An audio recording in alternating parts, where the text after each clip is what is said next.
Hello guys and gals, me Mutahar, and ladies and gentlemen, sometimes really good things happen. Like, for instance, stop killing games. You know, it's at 87% right now. That's pretty sick.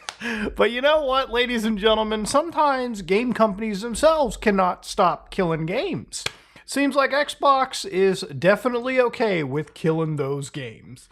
Now, again, I don't want this video to turn into a comment section for, like, the console warriors, okay?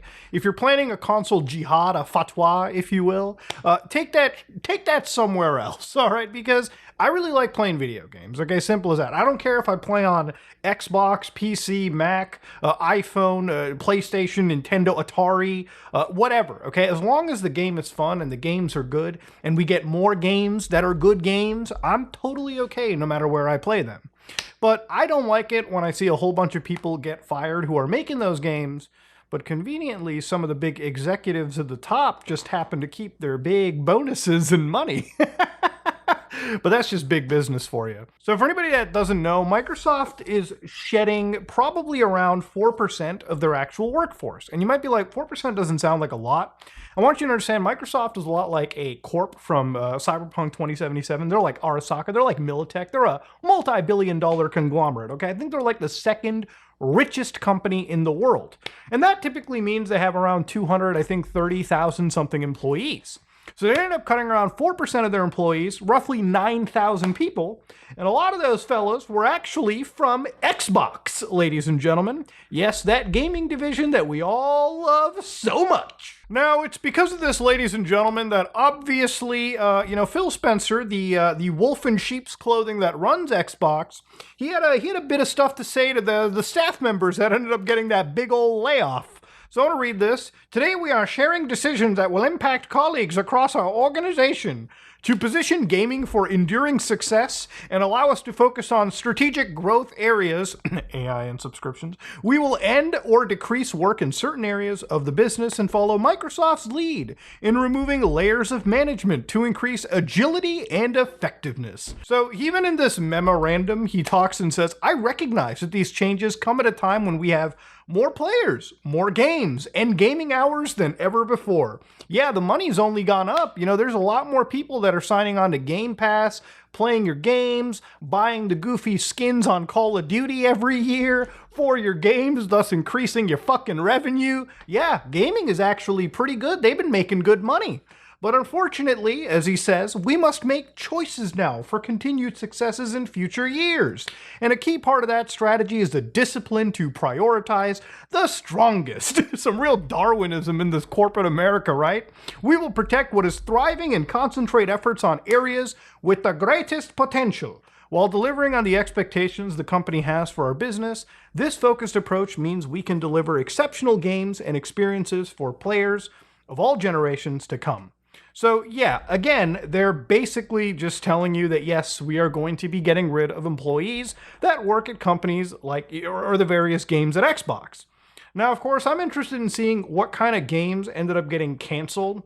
And let's look at exactly what got hit, okay? So apparently 10% of the people that work at Candy Crush got removed.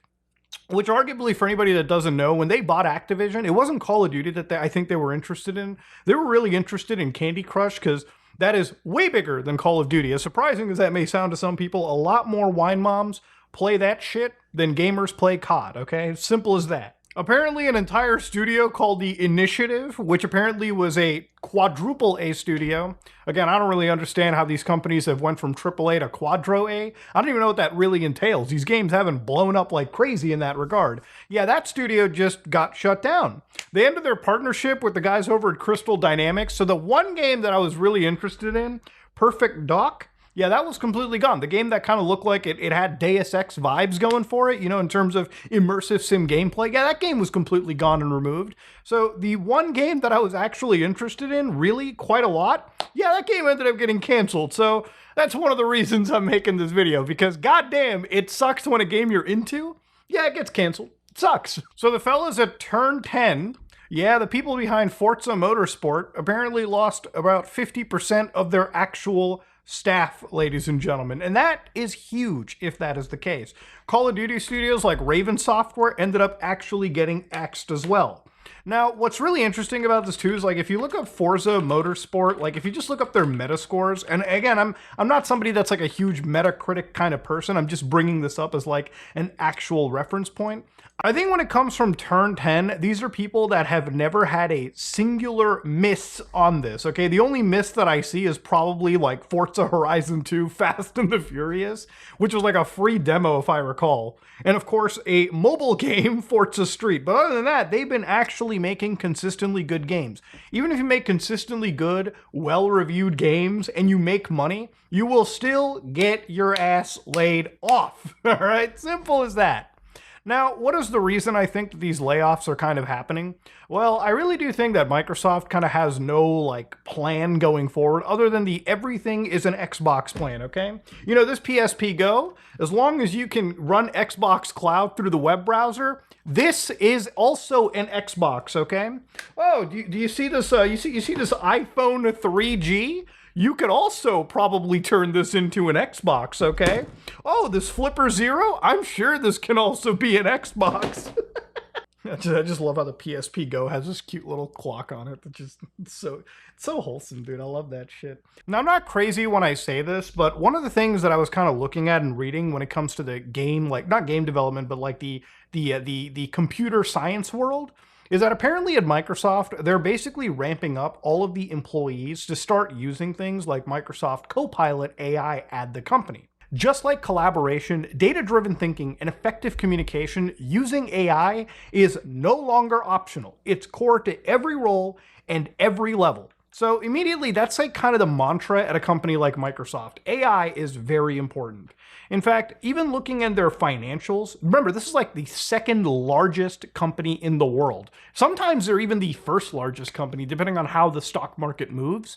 But again, when it comes to Microsoft, they had said that they plan to spend more than $80 billion on AI infrastructure for their demands. And that's just money that keeps going up. That's actually a $25 billion increase from the year before.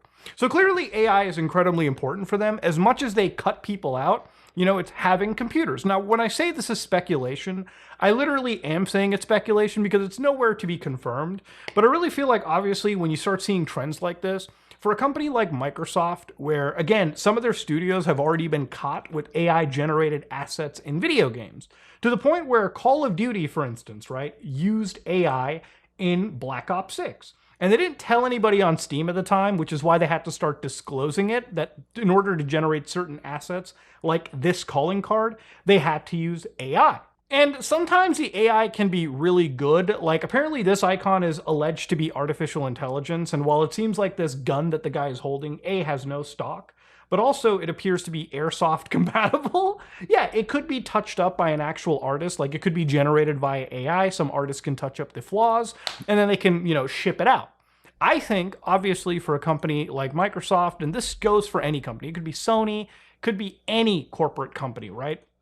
For them, as long as they have an AI where they can constantly use 24 hours a day without paying extra or like giving a salary to, it's better than any employee, okay? Microsoft doesn't even have to go and like outsource. They don't even have to go to like a third world country and pay somebody a very, very, very minimal fraction of the cost they would for somebody they could hire here, and they could just entirely rely on things like artificial intelligence. You know, it's not baffling to read that portions of Microsoft, like, you know, elements of Microsoft have so much AI written code these days that, you know, at some point down the road, the human contributions are probably going to be inconsequential as opposed to the AI stuff. Now, if you're somebody that's a huge futurologist, like you're somebody that's like, it's going to be a replacement, you might as well accept it. One of the things that I find so disgusting in this is obviously for creative fields, whether that be coding software, because I do think programming software is also a creative art form in of itself. I also think like game development, anything regarding this is all artistic, right? And the thing with AI stuff is that it's not sentient. It's something that is obviously built off of artists like works, like copyrighted works in many cases. And it's basically just grabbing all this information and allowing this model to regurgitate copyrighted materials with a clever twist onto it. And you might think, oh, that's just how people are inspired. A human being faces inspiration too. But human beings also require a lot of talent, and even their inspiration can be different between a human to a human. For an AI model, it's just literally just ones and zeros, taking in 10 images and figuring out how to spit them out based on training data that is learned. Now, the thing that I find so dystopian about this is obviously for a lot of people that work at a company like Microsoft, imagine you're a programmer and you're writing code every day. And you might be working on like the AI division where you're like making these models better. Like inadvertently, you're just sitting there going every single day to clock in and basically train your replacement. And as soon as the replacement gets good enough, Microsoft gives you a little pink slip. They give you some severance, some money to basically shuffle out the fucking door. And then you get replaced with an AI. And that's kind of the thing that I'm starting to see with a lot of these video games as well too. When you see elements of AI, generative shit, thrown into video games, they're apparently making more, active users every month. They're making more and more money. Nobody at the top ever gets fucking laid off, but everyone who's developing these games, they get laid off. That's a pretty shitty sign in of itself. And I've always kind of said it too with people like Phil Spencer who talk so much shit about game preservation, but somehow the big Gears of War remake that they're releasing, yeah, apparently this remake only has a physical copy for like the PlayStation 5. And even that, I don't think will contain the entire game on a disc. But you know what's even funnier? We're at a point where Microsoft isn't even releasing a physical copy for the Xbox hardware currently on the market. These people don't give a shit about game preservation. They don't even give a shit about making consoles. They give more of a shit about filling up subscription numbers as they've done for Windows, as they've done for Microsoft 365, as they've done for really anything. Because at the end, this is just a big mega corporation. They don't really care about the artistic nature of these video games. They don't really care about this industry as a whole. I think one of the worst things that has happened to video games, at least in the recent decade, is probably these companies that have found that optimizing these experiences for making $1 billion a year is all they want. It's one of the reasons why you see Sony and a lot of these companies make so many live service failures, right? Because yes, they can spend money on making every failed service, but they're really just banking, playing the lottery on if one game succeeds, then they basically are sitting on the next COD, the next GTA Online, where they're making $1 billion a year. Gone are the days where these companies actually want to make innovative, fun games. They just want to make quadruple A experiences that are all designed to be hyper monetized. And if they can find a way to reduce the development cost and the time by getting rid of the whole human aspect and replacing it with the AI stuff, that's all that it matters. I know it's a real black pill to say this, but as long as the majority of gamers don't give a shit about all the AI stuff being thrown in or the hyper monetization, because let's be real, a lot of these big popular games that we say suck every year, like Call of Duty, they end up somehow selling more and more and more. And the monetization only gets wilder. Load up the most recent shooter that you can, the most recent live service experience, and just see how many different types of stores and currencies they have. I'd argue it's even worse than mobile games that you can find on the market. And at least with mobile games, a vast majority of them are actually just free to get into. These are experiences where you're supposed to pay $80 per pop to get into. And sure, you could say, as long as you have Game Pass, you're fine. And I don't really like the whole Game Pass argument either, because as much as many people look at stuff like this and say, we get it on Game Pass, Lamau, also anyone who bought it digitally will just get it for free. Again, it's just being conditioned to give up your ownership of a video game or seek an aspect of actual preservation. I think Microsoft is more worried about, again, just hyper monetizing these games as opposed to actually producing new and great experiences. And it's kind of a sad thing when the biggest company in the world, has to be laying off people. Like, what is the point of buying companies like Activision and all this stuff if you're just going to gut them and lay them off down the road? It's one of the reasons why, for me, playing certain video games, like I'll be completely real with you, I have been playing a lot more indie AA stuff. When I think the AAA, quadruple A industry is dying, I don't joke about it. I think it actually will come to a crash. But I don't think gaming is bad. I've actually been more passionate about gaming because I've just kind of shifted where I spend my money and my hours. Recently I've been playing games like Chef RPG, which looks incredibly simple, but it's an indie game that is so complex in its, Stardew Valley mixed like chef simulator that it kind of blows you away the more hours you pump into it.